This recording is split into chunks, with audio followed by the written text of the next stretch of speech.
Hello बच्चों, स्वागत है एक बार फिर से आपका एमएस पथेरिया पे। तो हम एक बार फिर से आगे बढ़ रहे हैं।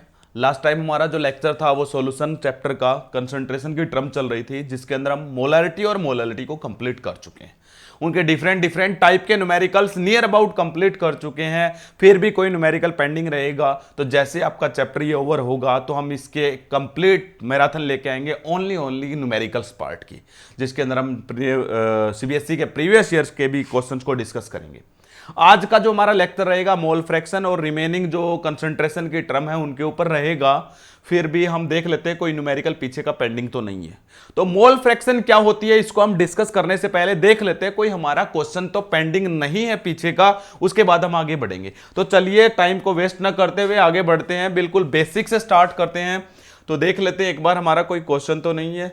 ये लीजिए, अभी ये क्वेश्चन पेंडिंग है, ये आपका एक क्वेश्चन है।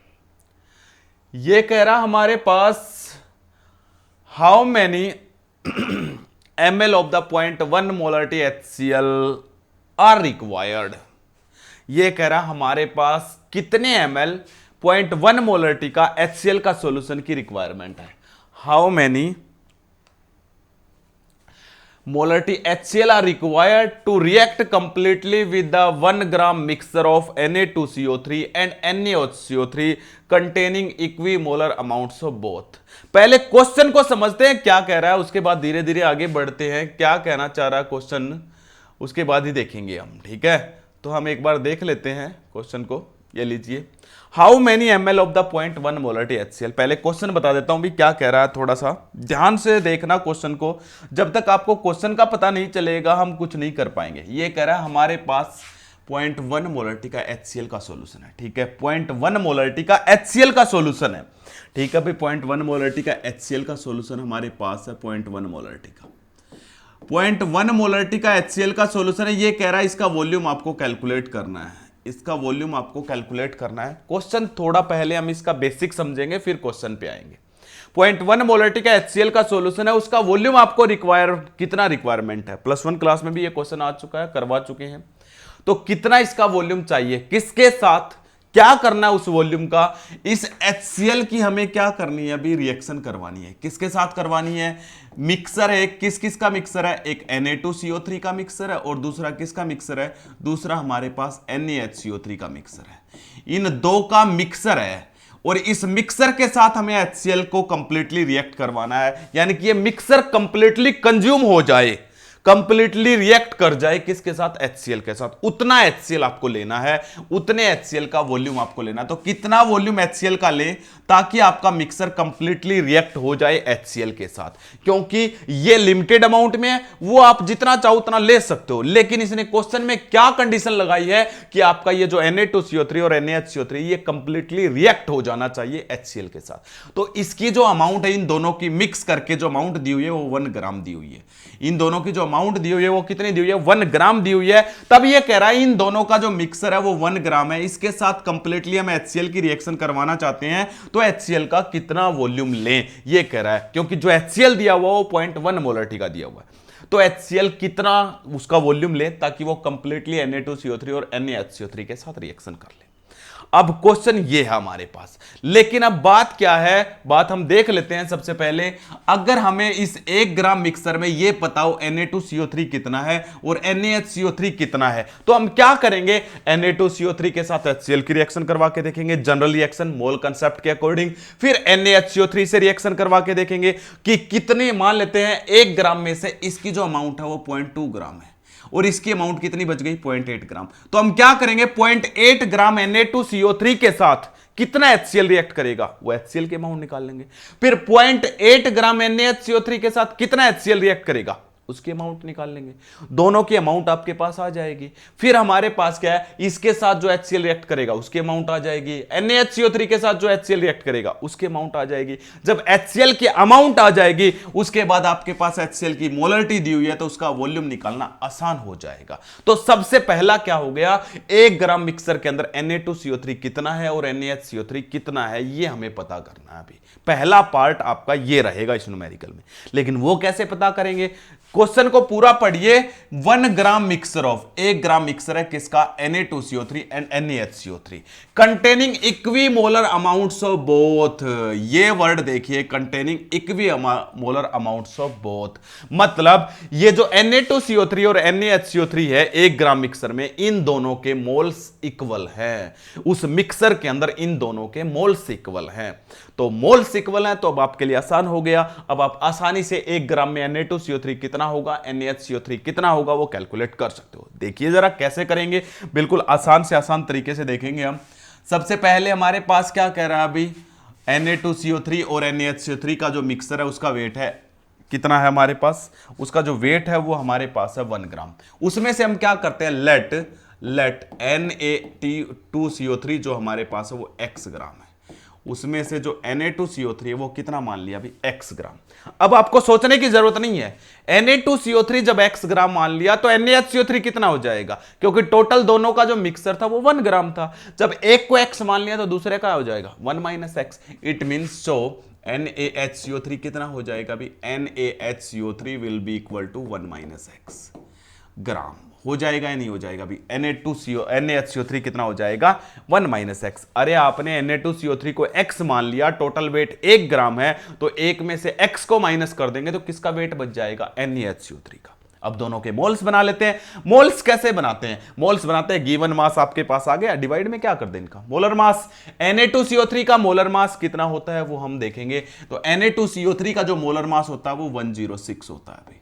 Na2CO3 का जो मोलर मास होता है वो होता है 106, और हमारे पास जो NaHCO3 है इसका मोलर मास जो होता है वो होता है 84। इसका जो मोलर मास होता है वो कितना होता है भाई, 84 होता है।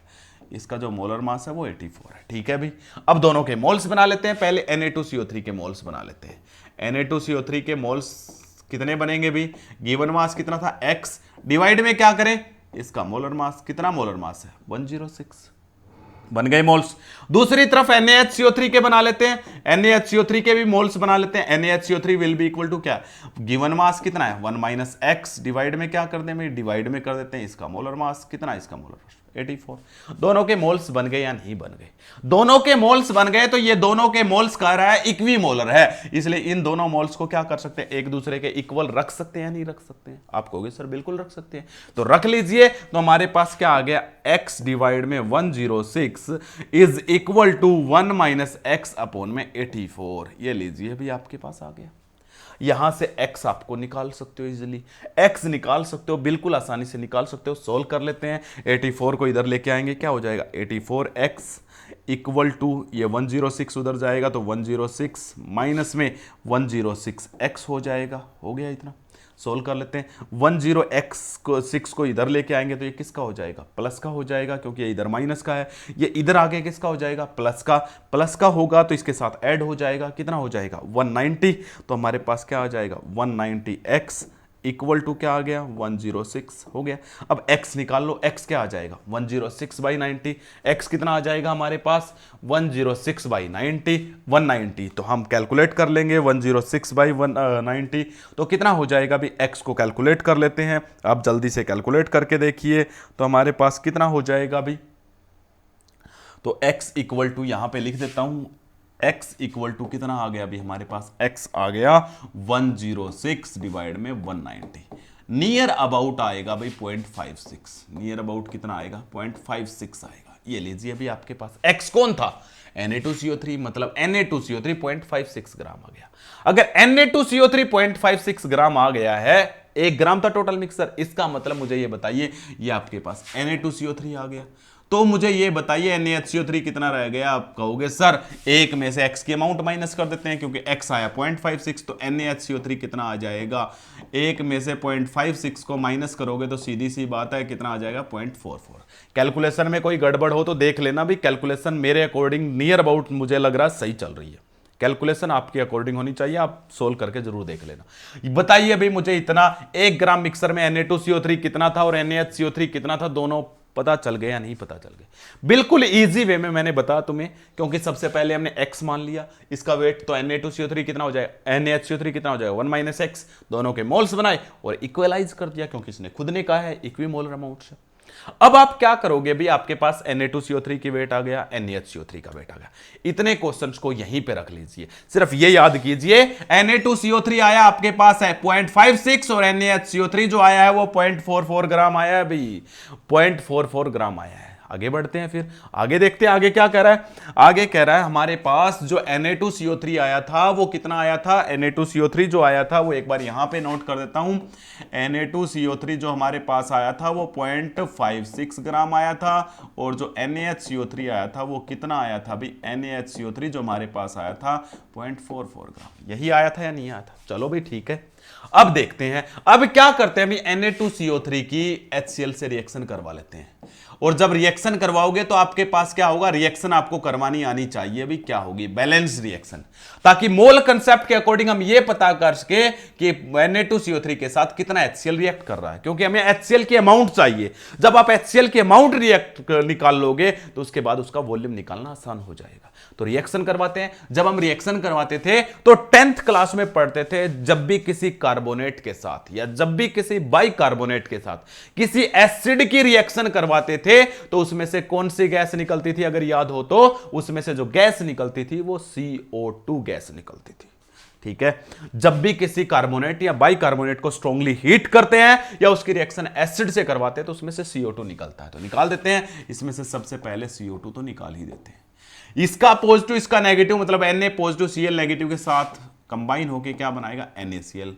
अब आप ध्यान से देखिए, सोडियम 2 है तो HCl भी 2 लेने पड़ेंगे। क्यों लेने पड़ेंगे भी, क्योंकि 2 क्लोरीन 2 सोडियम को लेकर क्या बनाएंगे, 2NaCl। प्लस में रिमेनिंग देखिए क्या रह गया, सिर्फ एक ही चीज बची है, 2 हाइड्रोजन और 1 ऑक्सीजन। यहां पे क्या बन गया अभी, H2O। बिल्कुल बैलेंस्ड इक्वेशन है अभी, हो गया। अब देखिए भाई बैलेंस्ड इक्वेशन क्या कहती है, हमें क्या बना उससे इतना मतलब नहीं है, हमें रिएक्शन में जो बैलेंस रिएक्टेंट है उनकी अमाउंट इक्वल है या नहीं है, हो गया। अब क्या कह रहा है, आपको किसकी अमाउंट पता करनी है भी, HCl की। HCl की अमाउंट पता करनी है। ये रिएक्शन क्या कह रही है, ये कह रही है जब आप Na2CO3 का, जब आप Na2CO3 का 1 मोल लेते हो, जब Na2CO3 का 1 मोल लेते हो तो उस टाइम पे HCl के 2 मोल कंज्यूम होते हैं। HCl के ये रिएक्शन ये कह रही है, देखिए जब आप Na2CO3 के कितने मोल लेते हो, Na2CO3 के जब आप 1 मोल लेते हो तो आपके जो HCl है उसके कितने मोल कंज्यूम हो रहे हैं, 2 मोल कंज्यूम हो रहे हैं। इसलिए मैं ये लिख सकता हूं Na2CO3 का जो 1 मोल होता है वो कितने ग्राम के बराबर होता है, 106 ग्राम, 106, क्योंकि 1 मोल किसी का भी उसके मोलर मास के इक्वल होता है। मतलब जब आप Na2CO3 को 106 ग्राम लोगे तो जो HCl लेना पड़ेगा 2 मोल, और 1 मोल HCl होता 36.5। कैसे पता चला, क्योंकि क्लोरीन होता 35.5, एक हाइड्रोजन का होता है कितना होगा 36.5, एक HCl, 2 HCl का कितना हो जाएगा 73 ग्राम। हो जाएगा नहीं हो जाएगा, मतलब आपके पास ये हो गया, जब आप 106 ग्राम Na2CO3 लोगे तो आपको HCl कितना लेना पड़ेगा भाई, 73 ग्राम। यहां दोबारा से लिख देता हूं थोड़ा सा स्पेस यूज करने के लिए। जब आप Na2CO3 को 106 ग्राम लोगे तो आपको जो HCl लेना पड़ेगा वो कितना लेना पड़ेगा भाई, 73 ग्राम। ये इतना लोगे तो इतना हो गया नहीं हो गया। अब अगर आप इसको 1 ग्राम लोगे तो आपको HCl कितना लेना पड़ेगा, यूनिटरी मेथड कह रहा है 73 डिवाइड में कौन आ जाएगा भाई, 106। आएगा या नहीं आएगा, आप कहोगे सर बिल्कुल आएगा। लेकिन Na2CO3 हमारा आया कितना था, मेरे पास जो Na2CO3 वो कितना है, 0.56 ग्राम है। Na2CO3 कितना है, 0.56। अगर हम Na2CO3 को 0.56 ग्राम लेंगे तो हमारे पास जो HCl कंज्यूम होगा वो कितना होगा, वो निकाल लेते हैं। तो मल्टीप्लाई में क्या कर दोगे, 0.56। एक बार देख लेते हैं कितना आ रहा है, 0.56 मल्टीप्लाई कीजिए भी आप, 0.56 से मल्टीप्लाई करोगे तो कितना आएगा, मेरे हिसाब से नियर अबाउट 0.4 ग्राम आएगा। नियर अबाउट कितना आएगा, 0.4 ग्राम आएगा। अच्छे से फिर भी सोल्व करके देख लेना भी आप एक बार दोबारा से कितना आ रहा है, क्योंकि अगर कैलकुलेशन में गड़बड़ है तो आगे का पूरा न्यूमेरिकल गड़बड़ में आएगा। आप एक बार सोल्व करके जरूर देख लेना। तो नियर अबाउट 0.4 ग्राम आएगा। इतना हो गया अभी, ये आपके पास हो चुका है। अब नेक्स्ट हमारे पास क्या है अभी, ठीक है इतना हो गया आपके पास। ये वो HCl आ गया जो किसके साथ रिएक्ट करेगा, Na2CO3 के साथ। ठीक है, हमारा इतना काम तो हो गया। अब दूसरा काम क्या रह गया अभी तक आपने NaHCO3 से रिएक्शन नहीं करवाई है, उसको और बढ़ा लेते हैं। NaHCO3 को यहीं पे करवा लेते हैं नीचे ही। NaHCO3 से रिएक्शन करवाओगे तो क्या होगा, लीजिए NaHCO3 से करवा देते हैं। NaHCO3 प्लस में HCl, प्लस में क्या करना HCl, दोनों रिएक्ट करेंगे तो क्या बनाएगा भाई, सीधी सी बात है, इसमें से CO3 में से क्या निकलेगा CO2, पहले ही बता था। एक सोडियम एक क्लोरीन को लेकर क्या बनाएगा NaCl, रिमेनिंग क्या रह गया मुझे ये बताइए, रिमेनिंग रह गया एक हाइड्रोजन, दूसरा हाइड्रोजन और एक ऑक्सीजन, सब कुछ मिलकर क्या बनाएंगे H2। मतलब आपका सीधी सी बात है, ये रिएक्शन कह रही है जब NaHCO3 का एक मोल कंज्यूम होगा तो HCl का भी कितना मोल कंज्यूम होगा भाई, एक ही मोल कंज्यूम होगा। ठीक है भी, एक मोल कंज्यूम होगा तो कर लेते हैं। और NaHCO3 का एक मोल मैंने अभी अभी बताया था, क्या बताया था अभी, NaHCO3 का एक मोल कितने के बराबर होता है, मतलब उसका मोलर मास, और उसका मोलर मास कितना था 84 था, उसका मोलर मास कितना था 84 था। तो देख लेते हैं एक बार, 84 था, तो मतलब जब NaHCO3 आपका 84 ग्राम होगा उस टाइम पे जो HCl कंज्यूम होगा वो कितना होगा, HCl का एक मोल, और एक मोल कितना होता है 36.5 ग्राम, होगा या नहीं होगा अभी। जब इसका 1 ग्राम कंज्यूम होगा तो HCl कितना कंज्यूम होगा वो भी देख लेते हैं, तो 36.5 डिवाइड में कौन आ जाएगा 84। ठीक है भी, लेकिन NaHCO3 है कितना हमारे पास, NaHCO3 हमारे पास है 0.44 ग्राम। अगर NaHCO3 0.44 ग्राम होगा तो हमारे पास HCl कितना कंज्यूम होगा, तो मल्टीप्लाई में क्या कर दूं भाई 0.44। कीजिए सोल, कितना आंसर आ रहा है यहां पे भी, कीजिए सोल यहां पे कितना आंसर आ रहा है, तो हमारे पास क्या हो जाएगा भी वो देख लेते हैं एक बार। तो हमारे पास क्या आएगा वो आप सोल्व कर लीजिए, थोड़ा सा फास्ट स्पीड को बढ़ाइए अपनी को, तो कितना आ जाएगा, नियर अबाउट 0.2 ग्राम आएगा भी, नियर अबाउट क्या आएगा 0.2 ग्राम। फिर भी कोई कैलकुलेशन में गड़बड़ है तो आप चेक कर लेना भी, क्रॉस चेक जरूर कर लेना।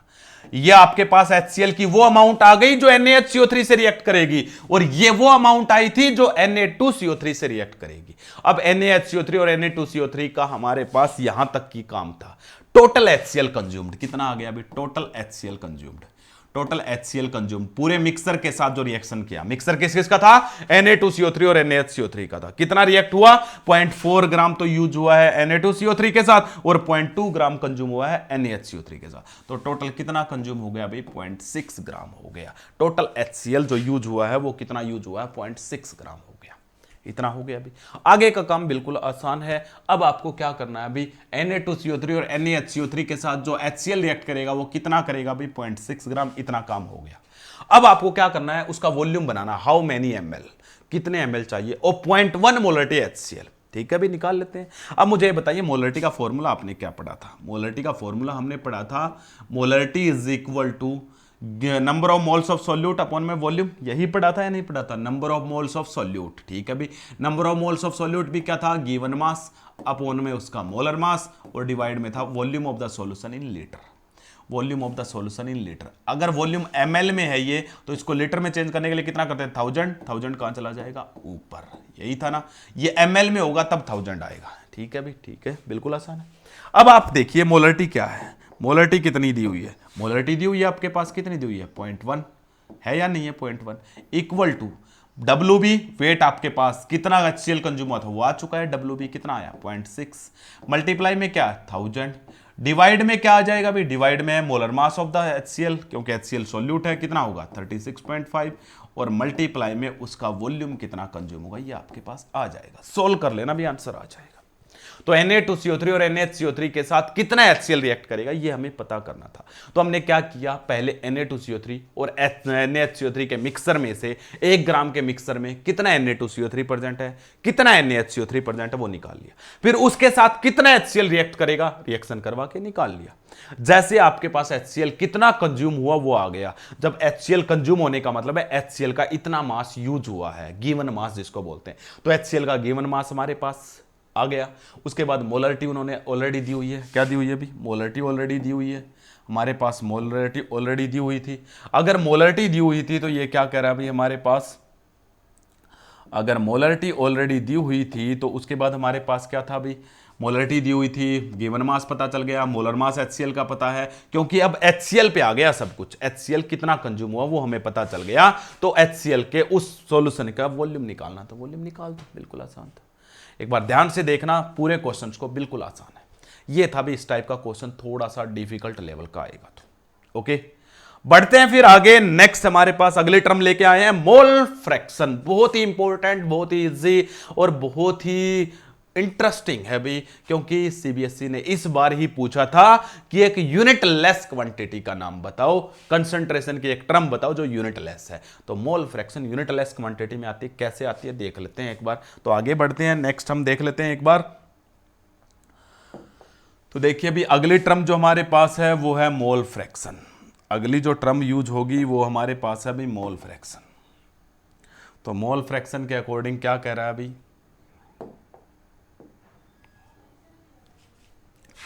अगली टर्म है मोल फ्रैक्शन।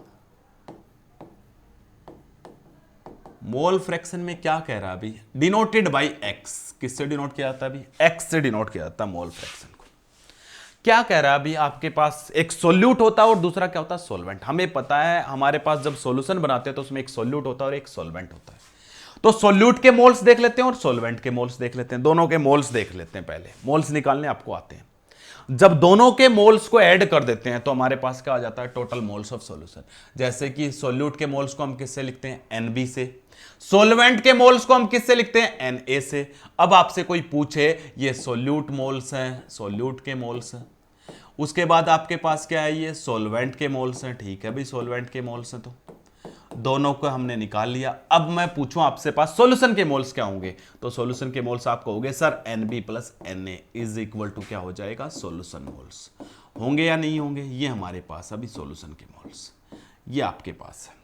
ठीक है, अब ये क्या कह रहा है, टोटल मोल्स ऑफ सॉल्यूशन में से कितना पार्ट सोल्यूट के मोल्स हैं, वो सोल्यूट का मोल फ्रैक्शन, कितने पार्ट सोलवेंट के मोल्स हैं, वो सोलवेंट के मोल फ्रैक्शन। जैसे हम प्रोबेबिलिटी निकालते हैं ना, प्रोबेबिलिटी क्या होती है, ओवरऑल में से कितना पॉसिबल है। कभी भी प्रोबेबिलिटी मोर देन 1 नहीं हो सकती, वैसे ही मोल फ्रैक्शन है।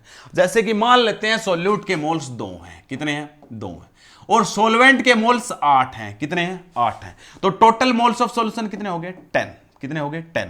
अब 10 में से अगर मैं सोल्यूट का पार्ट्स देखूं तो कितना हो गया है, कितना पार्ट्स हो गया, 2 पार्ट्स हो गए। कितने पार्ट्स हो गए, 2 पार्ट्स हो गए 10 में से। लेकिन हमें कैसे निकालना होता है मोल फ्रैक्शन। अब मोल फ्रैक्शन मुझे क्या करना है, सोल्यूट के निकालने। तो मोल फ्रैक्शन ऑफ सोल्यूट किससे डिनोट करोगे भाई, सीधी सी बात है, मोल फ्रैक्शन को x से और b क्या लगा दें यहां पे, सोल्यूट के लिए। तो बिल्कुल आसान होता है, क्या से, मोल्स ऑफ सोल्यूट डिवाइड में होता है टोटल मोल्स ऑफ सॉल्यूशन। ये फॉर्मूला होता है अभी, मोल्स ऑफ सोल्यूट डिवाइड में total moles of solution. Moles of solute कितने थे, 2, डिवाइड में टोटल मोल्स ऑफ सॉल्यूशन कितने हो गए, 10। कितना पार्ट हो गया, 0.2। कितना हो गया, 0.2 हो गया। कितना हो गया, 0.2। तो मोल फ्रैक्शन क्या कर रहा है, moles of any component to the total moles of solution. It is the ratio of moles of any component. Any component का मतलब मोल्स ऑफ सोल्यूट भी हो सकते हैं, मोल्स ऑफ सॉल्वेंट भी हो सकते हैं। तो ratio of moles of any component to the total moles of solution. जैसे कि यहां पे सोल्वेंट के निकालने, सोल्वेंट के मोल फ्रैक्शन निकालने तो क्या होगा, x से क्या हो जाएगा, number of moles of सोल्वेंट upon में टोटल मोल्स ऑफ सॉल्यूशन। बिल्कुल आसान है। तो आपके पास क्या हो जाएगा, कितने मोल्स हमने माने थे सोल्वेंट के, 8।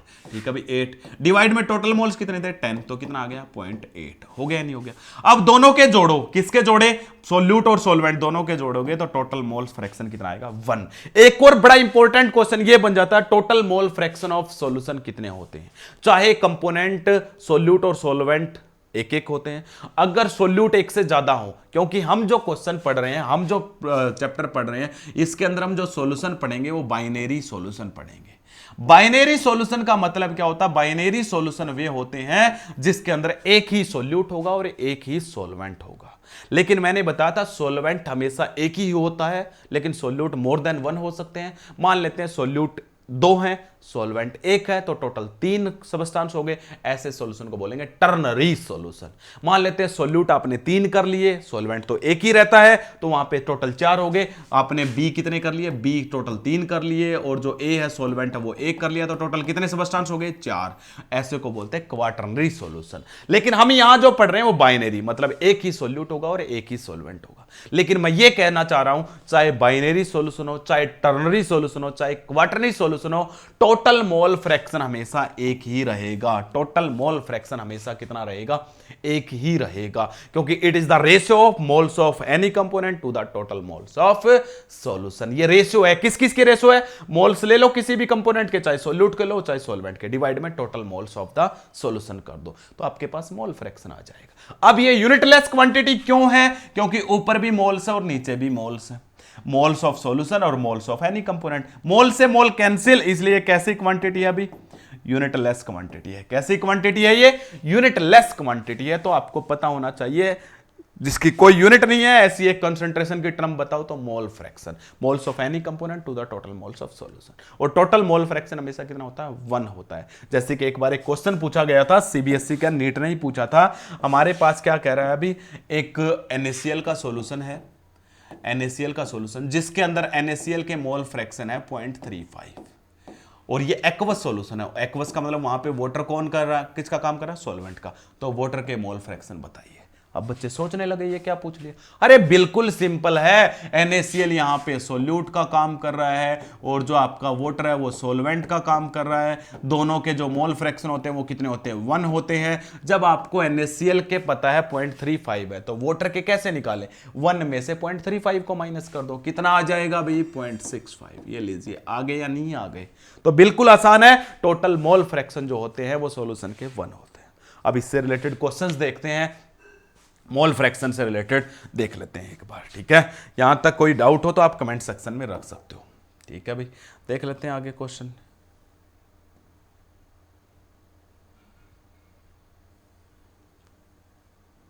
ये लीजिए अभी, calculate the mole fraction of ethylene glycol in A solution containing 20% of the glycol by mass. Glycol याद है? एंटी फ्रीज सॉल्यूशन को इथाइलिन ग्लाइकोल बोलते थे नहीं, उसी को ग्लाइकोल भी बोला जाता था। एंटी फ्रीज सॉल्यूशन जो कार रेडिएटर में डाला जाता है ताकि वो फ्रीजिंग पॉइंट को क्या कर सके? वाटर के फ्रीजिंग पॉइंट को कम कर सके। याद आया कुछ? 20% बाई मास, मतलब जो परसेंटेज दी हुई है वो कौन सी परसेंटेज दी हुई है? मास परसेंटेज दी हुई है ग्लाइकोल की, ठीक है भाई? इथाइलिन ग्लाइकोल ले लेते हैं, तो इथाइलिन ग्लाइकोल कैलकुलेट, और इथाइलिन ग्लाइकोल का ही मोल फ्रैक्शन बनाना है। मतलब ये जो सॉल्यूशन है इसके अंदर ग्लाइकोल, इसके अंदर जो सॉल्यूशन है उसके अंदर क्या है आपके पास? एक तो ग्लाइकोल है, एक तो ग्लाइकोल है और दूसरा हमारे पास क्या है अभी? इसके अंदर वाटर प्रेजेंट है। इन दो चीजों से मिलकर बना है, एक तो ग्लाइकोल है और दूसरा कौन है? वाटर है। मतलब ग्लाइकोल सोल्यूट का काम कर रहा है और वाटर किसका काम कर रहा है? सॉल्वेंट का काम कर रहा है, ठीक है भाई? ग्लाइकोल जो है आपके पास, इसका 20% बाई मास है। कितना है? 20% बाई मास, मतलब मास परसेंटेज दी हुई है जिसको W/W से डिनोट करते हैं। क्या मतलब अभी इस बात का? इस बात का मतलब ये है, it means mass of solution. Mass of solution जल्दी बता दीजिए कितना होगा? जब परसेंटेज दी हुई हो वो भी मास परसेंटेज दी हुई हो, तो इसका मतलब मास ऑफ द सॉल्यूशन कितना हो जाएगा? 100 ग्राम। लिख सकता हूं या नहीं लिख सकता हूं, इतना बताइए। मास ऑफ सॉल्यूशन कितना हो जाएगा अभी? 100 ग्राम। जब मास ऑफ सॉल्यूशन 100 ग्राम होगा तो उसमें से 20%, मतलब 100 में से 20 ग्राम आपका ग्लाइकोल है। ग्लाइकोल मतलब सोल्यूट है, और ग्लाइकोल आपके पास कितना है भाई? ग्लाइकोल हमारे पास 20 ग्राम है। कितना है अभी? ग्लाइकोल हमारे पास 20 ग्राम है। ग्लाइकोल हमारे पास 20 ग्राम है, ठीक है भाई? ग्लाइकोल हमारे पास 20 ग्राम है, ये भी अच्छी बात है। अब आपके पास ग्लाइकोल 20 ग्राम है, तो मुझे बताइए जो वाटर सॉल्वेंट रह गया वो कितना है? इसका मतलब जो वाटर सॉल्वेंट रह गया वो हमारे पास कितना हो गया अभी? 100 टोटल था, 20 ग्राम ग्लाइकोल हो गया, तो हमारे पास क्या रह गया अभी? 80 ग्राम रह गया। कितना रह गया अभी? 80 ग्राम आपके पास वाटर है।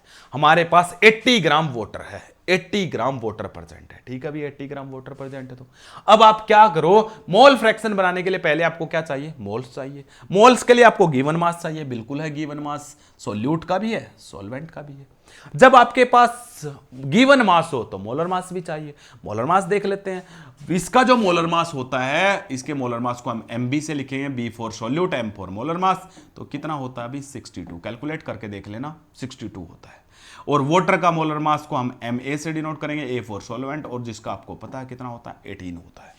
इसका मोलर मास 62 कैलकुलेट कर लीजिए भी। जो फॉर्मूला है वो C2H6O2 है।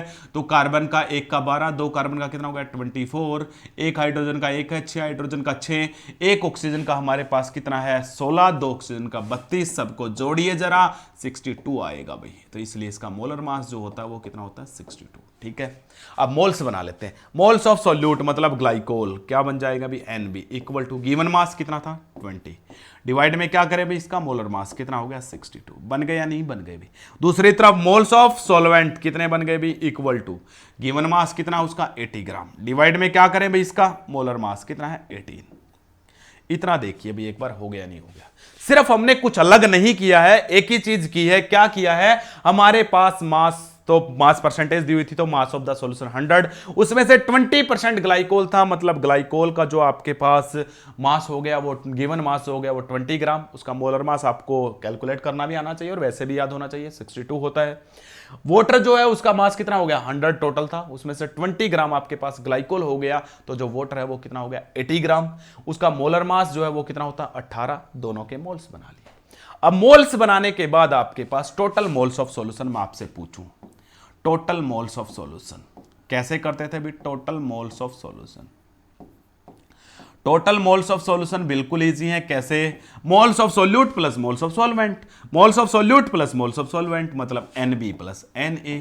दोनों के आपको पता है कितने हैं भी। मोल्स ऑफ सॉल्यूट जो है वो 20/62 और मोल्स ऑफ जो सॉल्वेंट है वो कितने 80/18। ये लीजिए भी, आ गया नहीं आ गया, दोनों के दोनों इतने हो गए। तो टोटल मोल्स ऑफ सॉल्यूशन भी आ गए। उसके बाद आप क्या करो, मोल फ्रैक्शन किसके पूछे उसने, मोल फ्रैक्शन ऑफ ग्लाइकोल मतलब सॉल्यूट के पूछे हैं। सॉल्यूट के मोल फ्रैक्शन को किससे लिखेंगे भी XB से। किससे लिखा जाएगा XB मतलब मोल फ्रैक्शन ऑफ सॉल्यूट। अब मोल फ्रैक्शन ऑफ सॉल्यूट अगर आप लिख रहे हो तो आपके पास क्या है, फॉर्मूला क्या होगा, मोल्स ऑफ सॉल्यूट डिवाइड में क्या होगा टोटल मोल्स ऑफ सॉल्यूशन। यही होगा या नहीं होगा, सब कुछ आपके पास है, रख दो फिर। तो XB इक्वल टू क्या आ जाएगा भी, XB equal to number of moles of solute कितने हैं 20/62। ठीक है भाई 20/62 ये लीजिए डिवाइड में अरे 20/62 20/62 20/62 डिवाइड में, इसके डिवाइड में क्या लेना है total moles of the solution मतलब Na प्लस NB ये रहा। तो 20/62 प्लस में क्या है 80/18 16 आप कर लेना भाई इसको, आपका आंसर आ जाएगा। ये लीजिए मोल फ्रैक्शन ऑफ सॉल्यूट। अगर यहां पे सॉल्वेंट के भी पूछ लेता तो आपको ज्यादा मेहनत करने की जरूरत नहीं है। अब एक के आगे दूसरे के एक में से माइनस कर दो, क्योंकि टोटल मोल फ्रैक्शन हमने जो सॉल्यूशन के पढ़े थे वो कितने पढ़े थे 1 पढ़े थे। जब आपके पास सॉल्यूट के आ गए तो सॉल्यूट के मोल फ्रैक्शन को 1 में से अगर माइनस कर दोगे तो किसके आ जाएंगे सॉल्वेंट के। ये था भी आपके पास क्वेश्चन, बिल्कुल इजी सा सिंपल सा क्वेश्चन, कोई पजल होने की जरूरत नहीं थी, ये आपके पास था। एक बार वीडियो को पॉज करके क्वेश्चन को जरूर देखा करो, क्वेश्चन कह क्या रहा है, तभी हम सीख पाएंगे इसको। और स्टार्टिंग से लेकर एंडिंग तक पूरी एक एक बात जो बोली जाती है उसको ध्यान से सुना करो, क्या बोला जा रहा है। हो गया, अगला देख लेते हैं, नेक्स्ट क्वेश्चन देखते हैं। नेक्स्ट क्वेश्चन क्या कह रहा है अभी, नेक्स्ट क्वेश्चन देख लेते हैं एक बार। ये लीजिए अभी नेक्स्ट क्वेश्चन, नेक्स्ट क्वेश्चन देख लेते हैं भी एक बार क्या कह रहा है। ध्यान से देखना भी, थोड़ा सा क्वेश्चन को समझिए, जरा समझने की कोशिश जरूर किया करो। ये कह रहा है मोल फ्रैक्शन ऑफ सॉल्यूट, ठीक है भाई, इन 1 molal aqueous solution is, mole fraction of solute in 1 molal aqueous solution is. आप कहोगे सर ये तो छोटा सा ही क्वेश्चन है, ये क्या पूछ लिया। अरे क्वेश्चन चाहे छोटा हो लेकिन क्वेश्चन को थोड़ा सा समझिए जरूर, थोड़ा सा समझिए क्या कह रहा है। Calculate the mole fraction of solute in 1 molal aqueous solution is. 1 molal aqueous solution आपको लेना है, तो 1 मोलल एक्वस सॉल्यूशन में मोल फ्रैक्शन ऑफ सॉल्यूट, सबसे पहले तो मोल फ्रैक्शन ऑफ सॉल्यूट बाद में देखेंगे। 1 मोलल एक्वस सॉल्यूशन है उसको हम देख लेते हैं। एक्वस का मतलब क्या है, पहली बात तो ये समझिए, एक्वस का मतलब ये है it means water is the solvent, H2O is the solvent, यही होगा। लेकिन सोल्यूट कौन है इन्होंने नहीं बताया, हमें चाहिए भी नहीं है। सोल्यूट कौन है इन्होंने नहीं बताया, हमें चाहिए भी नहीं है, कोई दिक्कत नहीं है। 1 मोलल का मतलब क्या होता है, 1 मोलल का मतलब होता है 1 मोल पर केजी, यही था ना भाई। 1 मोल पर केजी। यही था या नहीं था? 1 मोल पर केजी का मतलब 1 मोल सोल्यूट प्रेजेंट है 1 किलोग्राम सॉल्वेंट के अंदर, बताया था। 1 मोलैलिटी का मतलब होता है 1 mole of the solute is present in 1 kilogram solvent, क्योंकि मोलैलिटी की डेफिनेशन क्या थी? Moles of the solute present in per kilogram solvent, moles of the solute present in per kilogram solvent. इसका मतलब क्या है? इट मींस, इसका मतलब यह है मोल्स ऑफ सोल्यूट मतलब NB कितना हो गया? 1 मोल, मोल्स ऑफ सोल्यूट यही होगा। उसके बाद मास of the solvent, mass of solvent क्या लिखेंगे? WA कितना हो गया? 1 kg या 1000 ग्राम। इसका मतलब यह है, ये निकालना आ गया नहीं आ गया? जिसको ये आगे आगे का क्वेश्चन भी आ गया अभी। तो मोल्स ऑफ सोल्यूट 1 मोल है, उस टाइम पे मास ऑफ सॉल्वेंट 1000 ग्राम है। ठीक है अभी मास ऑफ सॉल्वेंट 1000 ग्राम है, तो आप इसको किस में चेंज कर लीजिए? अभी सोल्यूट के भी, सॉल्वेंट के भी मोल्स बना लो। सॉल्वेंट के मोल्स क्या होंगे? Na इज इक्वल टू क्या हो जाएगा? इसका गिवन मास कितना है? 1000 डिवाइड में इसका मोलर मास, और सॉल्वेंट कौन है? वाटर, और वाटर का मोलर मास कितना होता है? 18। उसके मोल्स कितने आगे भी सोल्व करोगे तो 55.5 आ जाएंगे। सोल्व करोगे तो 55.5 आ जाएंगे। अब क्वेश्चन को देखिए क्या कह रहा है, इतना हो गया नहीं हो गया अभी? ये बताइए मुझे। मोल्स ऑफ द सोल्यूट कितने थे? 1, क्योंकि ये 1 मोलल कह रहा है। 1 मोलल का मतलब 1 mole of the solute present in 1 kilogram solvent, मतलब सॉल्वेंट का मास 1 किलोग्राम हो गया, सोल्यूट के मोल से 1 मोल हो गए, तो सॉल्वेंट का जो मास दिया हुआ था उसको हमने किस में चेंज किया? मोल्स में। अब आपके पास क्या पूछ रहा है? मोल फ्रैक्शन ऑफ सोल्यूट। ठीक है भाई, मोल फ्रैक्शन ऑफ सोल्यूट निकाल देते हैं, बिल्कुल आसान है। अब तो मोल फ्रैक्शन ऑफ सोल्यूट को किससे लिखते हैं? XB से। क्या फॉर्मूला होगा? मोल्स ऑफ सोल्यूट अपॉन में टोटल मोल्स ऑफ सॉल्यूशन। ठीक है भाई, आप कहोगे बिल्कुल सही बात है सर। अब आप क्या करो भी, आपके पास NB गिवन है या नहीं है? बिल्कुल कहोगे सर गिवन है, ये रहा Na प्लस NB, वो भी है। कहां से आया? इसको जोड़ दो, तो Na प्लस NB दोनों को जोड़िए, क्या हो जाएगा? अभी ये 1 है, ये 55.5 है, तो 1 प्लस 55.5 कितना हो जाएगा? अभी 56.5। आप कहोगे सर बिल्कुल सही बात है, हो गया सर।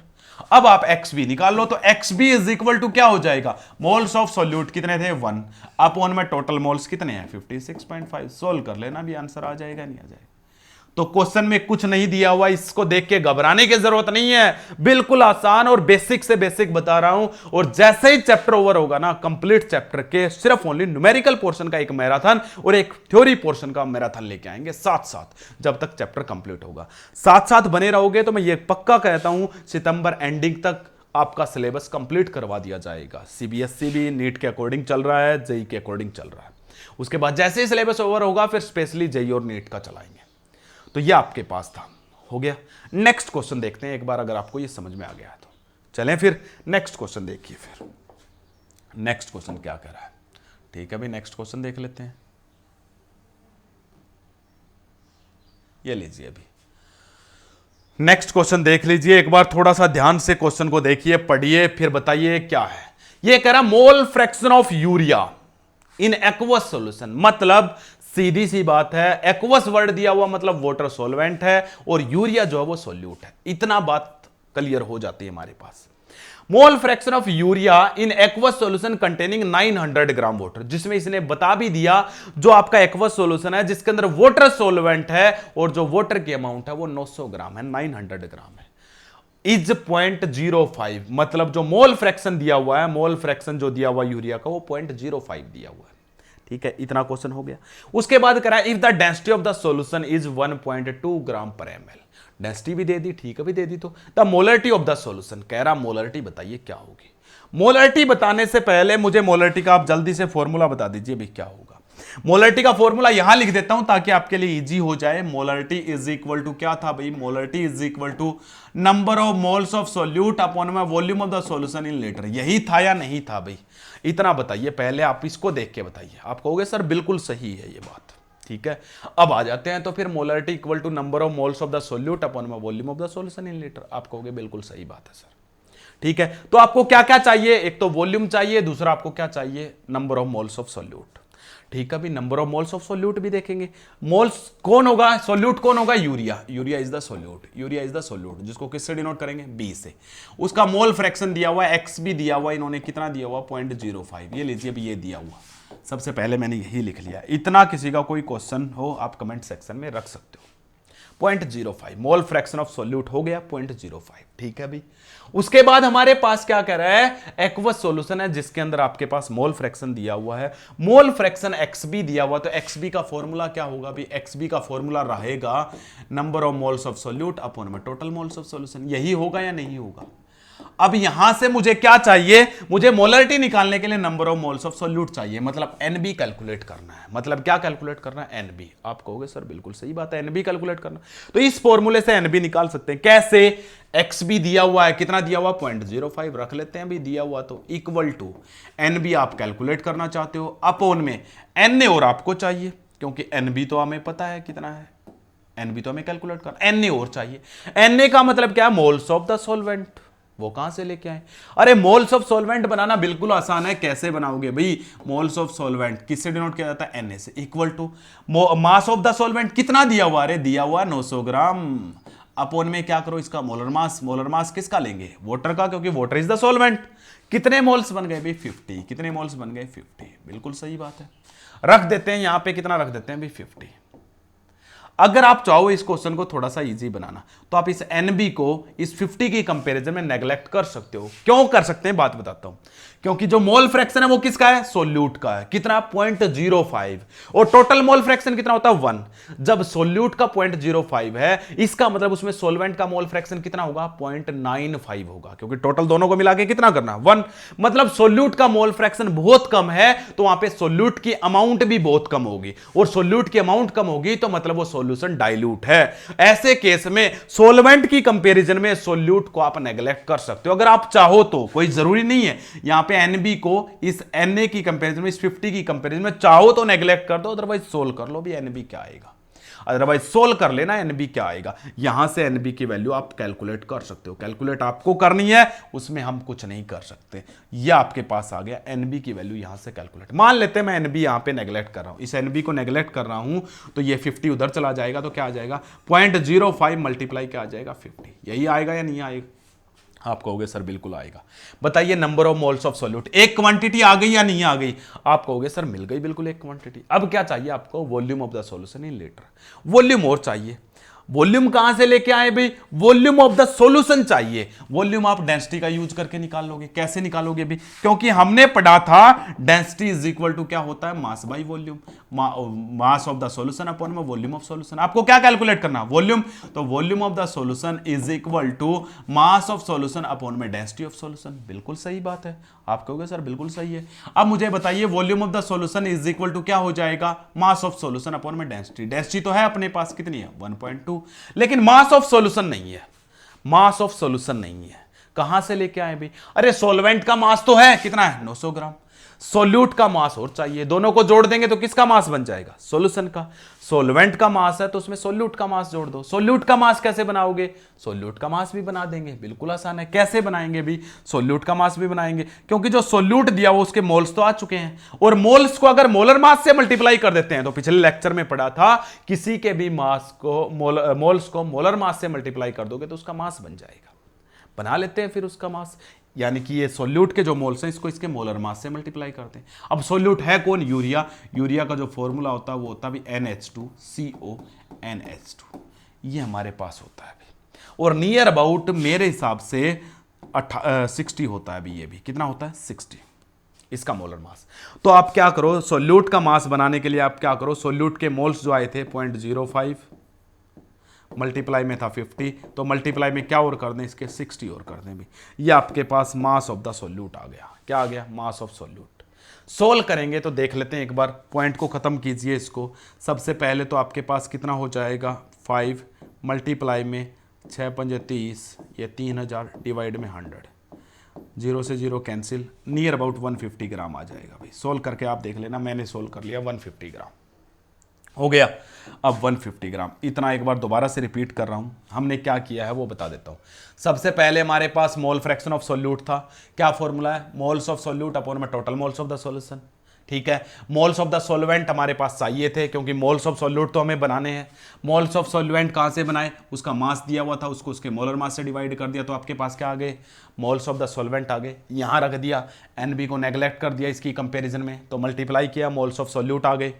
जैसे ही मोल्स ऑफ सॉल्यूट आए हमने क्या किया, फिर उसको मल्टीप्लाई कर दिया उसके मोलर मास से, तो आपके पास क्या आ गया, मास ऑफ द सॉल्यूट। अब मास ऑफ सॉल्यूशन,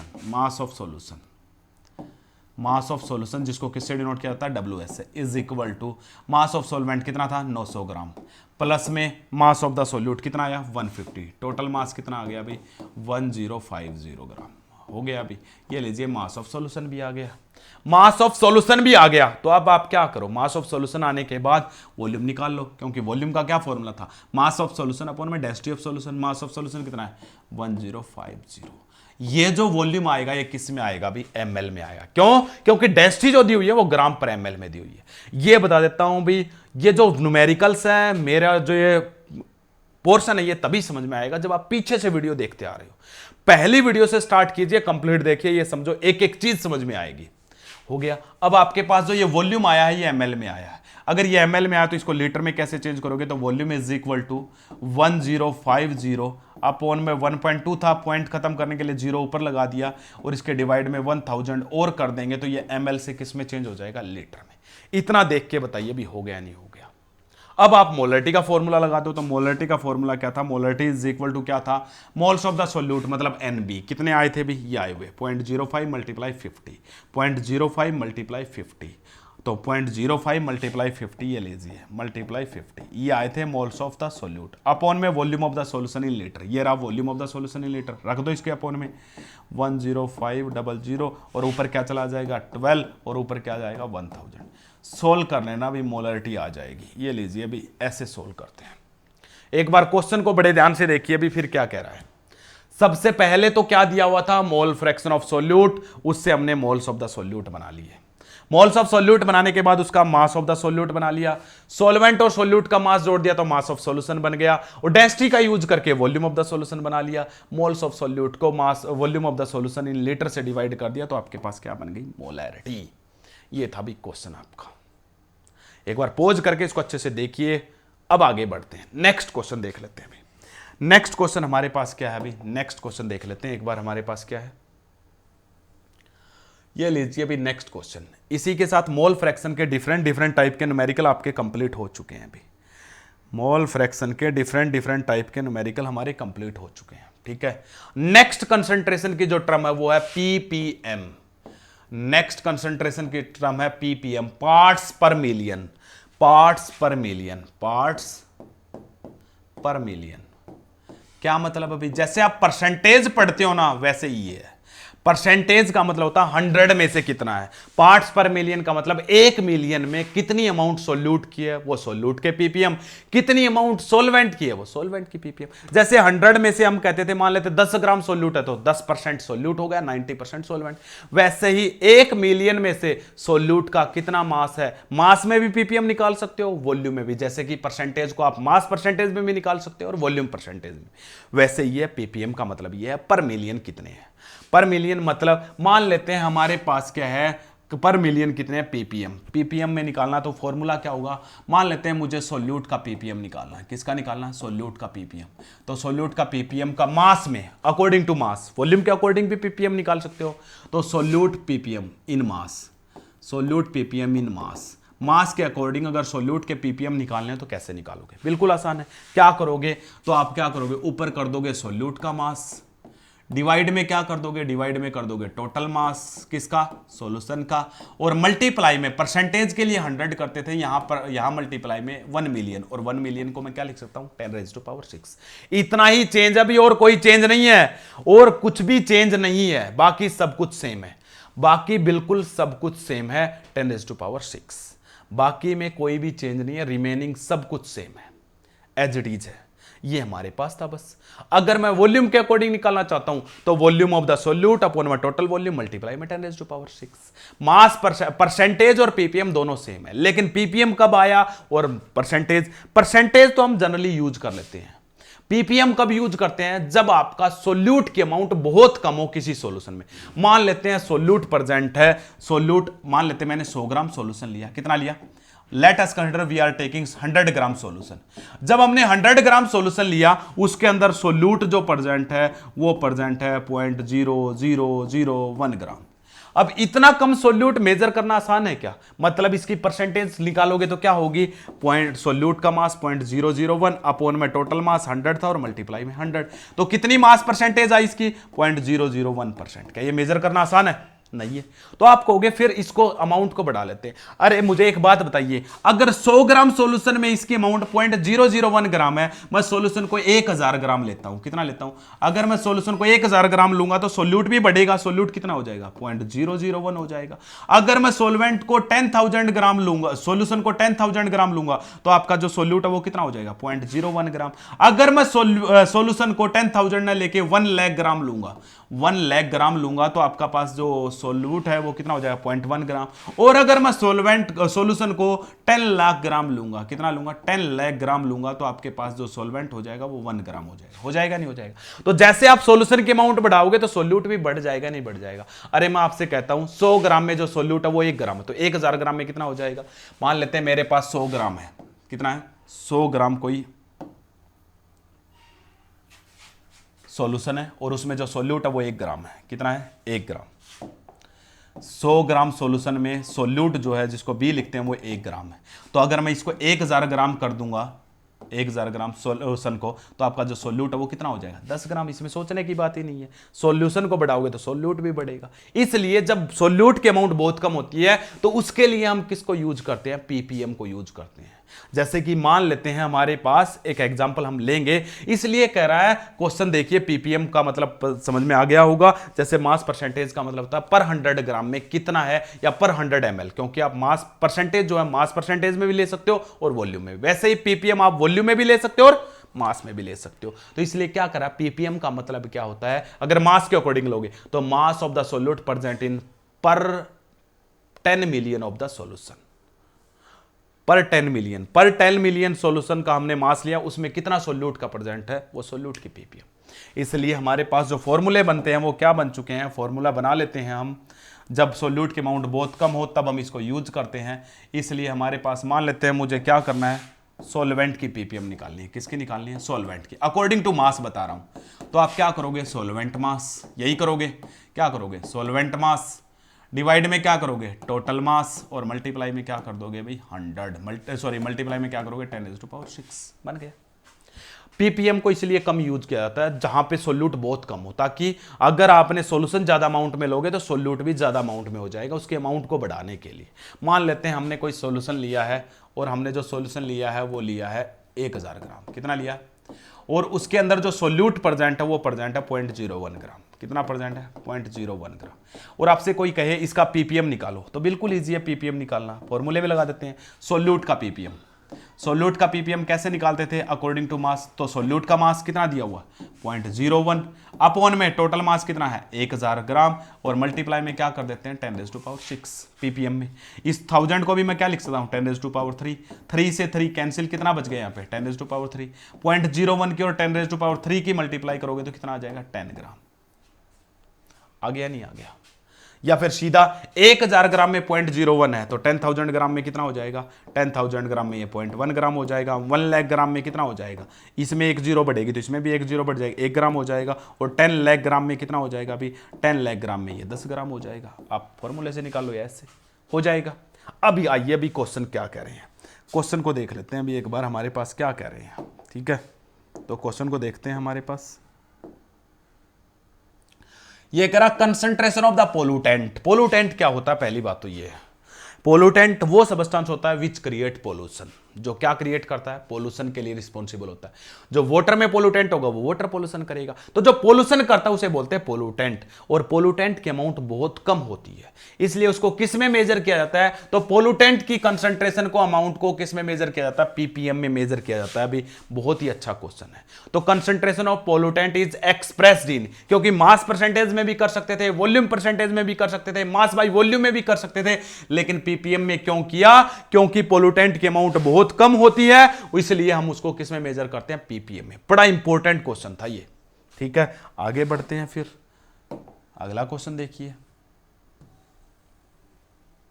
लीजिए अभी नेक्स्ट हमारे पास जो क्वेश्चन है वो क्या कह रहा है? Concentration of oxygen in sea water is. बड़ा इंपॉर्टेंट क्वेश्चन है, पहले बता देता हूं, एनसीईआरटी का ये कह रहा है, एक एग्जांपल लिया गया। अभी पीपीएम सबसे पहले कैसे लाया गया? जैसे हम सी वाटर लेते हैं, क्या लेते हैं? सी वाटर। और सी वाटर का हमने 1 लीटर ले लिया। कितना ले लिया अभी? 1 लीटर सी वाटर लिया। 1 लीटर सी वाटर लिया। अगर हम 1 लीटर सी वाटर लेते हैं ना, तो उसका मास जो होता है ना 1030 ग्राम होता है, 1030 ग्राम। 1 लीटर सी वाटर का जो वेट होता है 1030 ग्राम होता है। क्यों? हालांकि 1 लीटर वाटर का मास भी 1000 ग्राम ही होना चाहिए, क्योंकि वाटर की डेंसिटी 1 ग्राम पर एमएल होती है। लेकिन ये प्योर वाटर नहीं है, क्योंकि इसमें बहुत सारा साल्ट प्रेजेंट होता है, इसलिए 1 लीटर वाटर का जो मास होता है वो 1030 ग्राम होता है। अगर आपके पास 1030 ग्राम वाटर लेते हो, कौन सा वाटर लेते हो? सी वाटर लेते हो, तो उसके अंदर, उस सी वाटर के अंदर जो ऑक्सीजन प्रेजेंट होती है, O2 जो डिजोल्ड होती है वो होती है, O2 जो डिजोल्ड होती है वो कितनी होती है? अभी जो डिजोल्ड O2 होती है उसकी अमाउंट होती है 6 × 10⁻³ ग्राम। सिर्फ 1 लीटर वाटर में इतनी ऑक्सीजन होती है, तो मुझे बताइए ऑक्सीजन की अमाउंट बहुत ही कम है या नहीं है? इसको मेजर करना आसान है। 6 × 10⁻³ ध्यान से देखिए, -3। इतनी कम अमाउंट को मेजर करना आसान नहीं था, इसलिए क्या किया गया? ऑक्सीजन की अमाउंट को सी वाटर में पीपीएम में बताते हैं, मतलब इसको मिलियन में देखेंगे। ये तो अभी 1000 ग्राम, नियर अबाउट 1000 ग्राम में इतना ऑक्सीजन है, तो इसको क्या है 10 लाख ग्राम अगर सी वाटर लेंगे तो उसमें कितना ऑक्सीजन है उसको निकालते हैं। तो उसको कैसे निकालेंगे? तो ऑक्सीजन की अमाउंट पीपीएम में अगर निकालेंगे तो कैसे निकालेंगे? भी बिल्कुल आसान। ऑक्सीजन का मास कितना है? 6 × 10⁻³ कितने सॉल्यूशन में? क्योंकि ये सी वाटर एक सॉल्यूशन है, क्योंकि उसमें साल्ट मिले हुए, ऑक्सीजन मिला हुआ, कितना है? 1030। और मल्टीप्लाई पीपीएम में निकालना तो 10⁻⁶, तो जो आंसर आएगा वो आएगा 5.8 पीपीएम। 5.8 पीपीएम, तो कितना आ जाएगा भी? 5.8 पीपीएम आएगा। मतलब क्या है? मतलब ये है, अगर हमने 10⁻⁶ ग्राम सी वाटर लिया, 1 मिलियन सी वाटर लिया, तो उसके अंदर जो ऑक्सीजन की अमाउंट होगी वो कितनी होगी? 5.8 ग्राम होगी। कहने का मतलब ये है। ये था भी आज के लेक्चर में पीपीएम। इसी के साथ आपकी जो कंसंट्रेशन की टर्म है वो कंप्लीट हो चुकी है। इससे रिलेटेड और भी क्वेश्चन है, ये बात नहीं सिर्फ यही है, लेकिन उन क्वेश्चंस को हम जैसे आपका चैप्टर ओवर होगा तो कंप्लीट एक क्लास लेके आएंगे, जिसमें केवल और केवल न्यूमेरिकल पोर्शन होगा, एक फिर कंप्लीट थ्योरेटिकल। अब इससे रिलेटेड 1-2 क्वेश्चन और हैं, वो और देख लेते हैं, सिंपल जो हमसे पूछे जा सकते हैं। ओके, तो अगला हमारे पास क्वेश्चन क्या पूछ सकता है?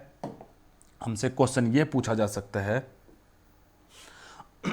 हमसे क्वेश्चन क्या पूछा जा सकता है? हमने क्या पढ़ी? बहुत सारी कंसंट्रेशन की टर्म पढ़ी, तो उनमें से ये पूछता है टेम्परेचर डिपेंडेंट कौन कौन सी हैं, टेम्परेचर इंडिपेंडेंट कौन सी हैं। टेम्परेचर डिपेंडेंट टर्म मतलब क्या है अभी? और ये क्वेश्चन नीट ने और जेईई ने कई बार पूछ लिया अभी। Temperature dependent term, temperature dependent term का मतलब जो टेम्परेचर के साथ टेम्परेचर चेंज होगा तो उनकी वैल्यू भी चेंज हो जाएगी। वे कंसंट्रेशन की टर्म कौन कौन सी है? तो कंसंट्रेशन की टर्म वे सभी हैं जिनके अंदर भी वॉल्यूम यूज होता है। जिनके अंदर भी क्या यूज होता है? वॉल्यूम यूज होता है। वॉल्यूम यूज होने से क्या हो जाता है अभी? क्योंकि वॉल्यूम जो है डायरेक्टली प्रोपोर्शनल टू टेम्परेचर होता है अकॉर्डिंग टू चार्ल्स लॉ। एक लॉ पढ़ेंगे जो हमारे सिलेबस से रिलेटेड है, वो लॉ कहता है वॉल्यूम जो है directly proportional to temperature. Temperature change होगा तो वॉल्यूम में चेंज आएगा। अगर वॉल्यूम में चेंज आएगा तो जिस भी कंसंट्रेशन टर्म में वॉल्यूम यूज किया है, जिस भी कंसंट्रेशन टर्म में वॉल्यूम यूज किया है, वो भी चेंज हो जाएंगी या नहीं हो जाएंगी। इसलिए उन्हें बोलता है टेम्परेचर डिपेंडेंट। कौन कौन सी थी भी? हमने एक मोलरिटी में यूज किया था अभी। किस में यूज किया था? मोलरिटी में यूज किया था। किस में यूज किया था भी? हमने मोलरिटी में यूज किया था, मोलरिटी में। लेकिन उसके अलावा एक नॉर्मेलिटी भी है अभी, वो हमारी रहेगी भी। तो नेक्स्ट लेक्चर पहले नॉर्मेलिटी का पढ़ेंगे भी, बहुत ज्यादा इंपॉर्टेंट है नॉर्मेलिटी। नॉर्मेलिटी भी टेम्परेचर डिपेंडेंट टर्म है। तो टेम्परेचर इंडिपेंडेंट कौन सी होगी? जो टेम्परेचर के साथ चेंज नहीं होती है। टेम्परेचर इंडिपेंडेंट जो टर्म है वो कौन कौन सी हो गई है अभी? इनमें एक टर्म और भी आती है भी, फॉर्मेलिटी भी आती है। क्या होती है? फॉर्मेलिटी भी देखेंगे, ठीक है। टेम्परेचर इंडिपेंडेंट टर्म कौन कौन सी होती है भाई? टेम्परेचर इंडिपेंडेंट टर्म देख लेते हैं। टेम्परेचर जो इंडिपेंडेंट टर्म है वो हमारे पास होती है मोलैलिटी, जैसे कि उसमें मास यूज होता है, मास परसेंटेज वो भी क्या है अभी आपके पास, मोल फ्रैक्शन, इसमें भी क्या यूज हुआ था अभी, मास यूज हुआ था। तो ये सारी की सारी टर्म क्या है अभी, ये हमारे पास टेम्परेचर की इंडिपेंडेंट है। इसलिए क्वेश्चन क्या बनता है, which is the best term to express concentration. Best term कौन सी है, best term to express concentration. अगर हमसे केवल ये कंसंट्रेशन के टर्म में पूछे तो हमेशा जब भी क्वेश्चन पूछता है तो कैपिटल एम और स्मॉल एम में मेजरली डाउट कर डिफरेंशिएट करवाता है। कैपिटल एम मतलब मोलरिटी और स्मॉल एम मतलब मोलरिटी। तो कौन सी बेस्ट हुई भी, जो टेम्परेचर के साथ चेंज नहीं होती, और चेंज कौन नहीं होती है, मोलरिटी टर्म चेंज नहीं होती है। तो which is the best term to express concentration, वो टर्म जो टेम्परेचर के साथ चेंज नहीं होती है। और कौन सी चेंज नहीं होती है भाई, मोलरिटी चेंज नहीं होती है।